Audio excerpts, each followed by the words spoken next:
It's almost time for Origins.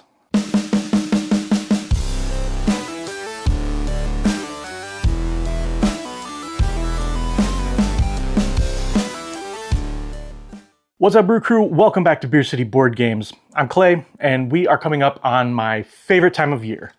I love convention season, and we're pretty lucky where we live to have a few really great conventions all within driving distance.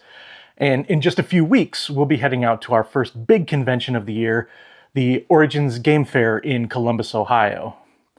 Now, we've only been going to Origins for a few years, but in that time, we've really fallen in love with certain aspects of this con. Now, I did a Origins tips video last year, and those all still apply, obviously. I also vlogged my experience last year at Origins, and I'll be doing so again this year. And I'll put links to all those videos in the description below. But there are more tips that I'd like to cover, so I decided to do another how-to Origins video in a bit more detail. Hopefully you'll find these tips useful. All right, let's get started. First off, let's start by talking about the process of getting a badge. Now, Origins badges and events are sold through tabletopevents.com.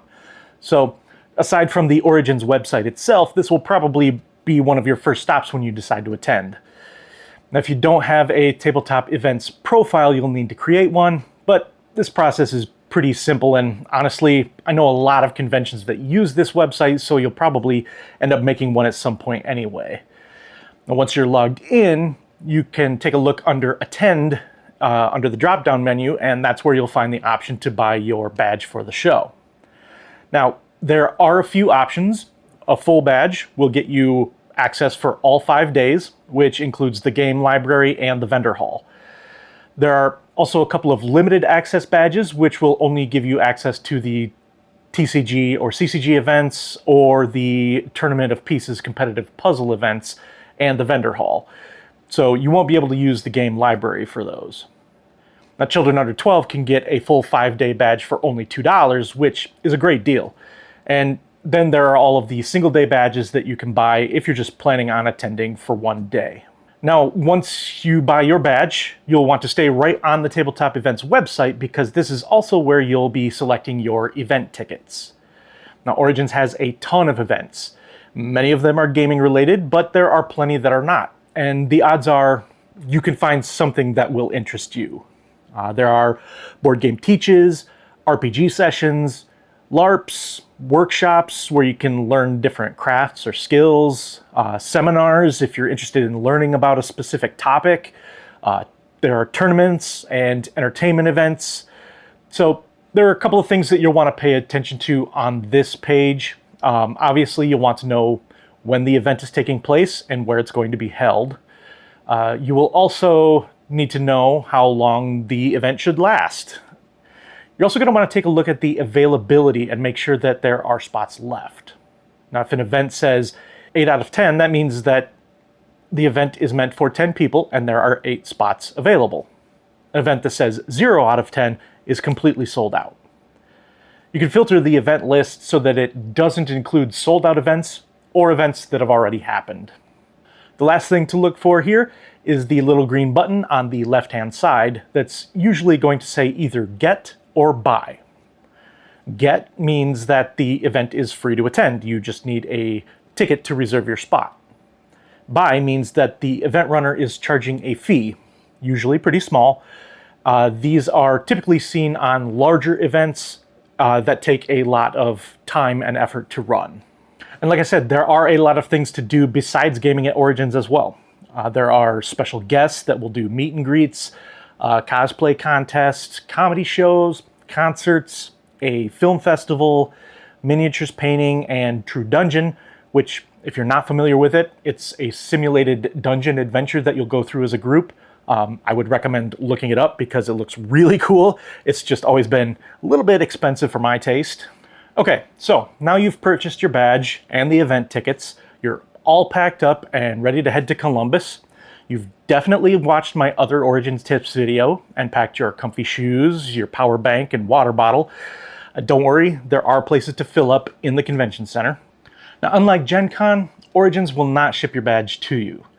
Sometimes that can mean a long wait in the registration line, so it pays to be ready when you get there. And badge registration is down at the very end of the concourse when you come in from any of the connected hotels. So you'll walk down past the doors for the vendor hall and the open play areas, and there will be plenty of signs when you get down there, so it should be hard to miss. After purchasing your badge on Tabletop Events, you will have access to the receipt, and this receipt will have a QR code. Now, make sure you have that QR code with you.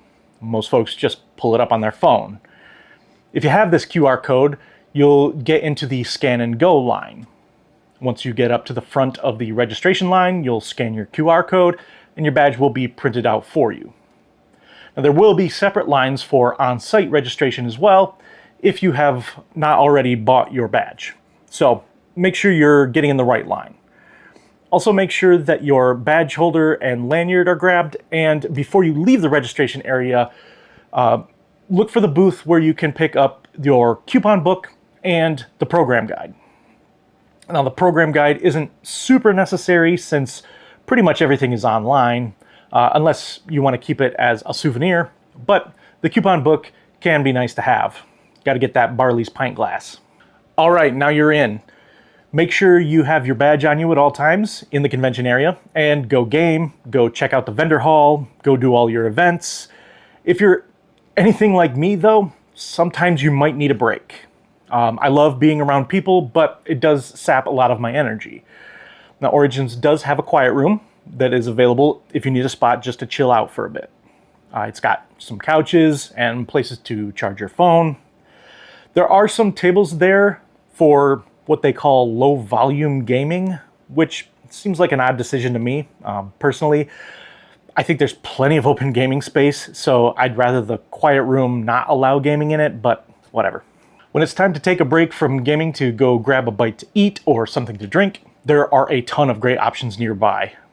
Now, obviously, you've already watched my Origins tips video from last year, so you already know about the North Market for Jenny's Ice Cream or Nashville Hot Chicken Takeover, and you know about Mikey's Late Night Slice for some killer pizza. But there are a lot of other choices as well. We recently discovered Moran's Bar and Grill, which was a high-quality, affordable option. Barley's is an Origins must and is located directly across the street from the convention center. Upstairs from Barley's is where you can find Brucadia, which is one of my favorite places to hang out. It's a fairly small space, but lots of great beer and free arcade games. After the convention hall closes, you've got a pretty good chance of running into me at either Barley's, Brucadia, Mikey's, or Char Bar, which is definitely a hole-in-the-wall bar, but I like the atmosphere. All right, everybody, that's it for this video. I hope you found something useful here, and I really hope that this information helps to reduce the amount of anxiety that you might be feeling, especially if this will be your first major convention.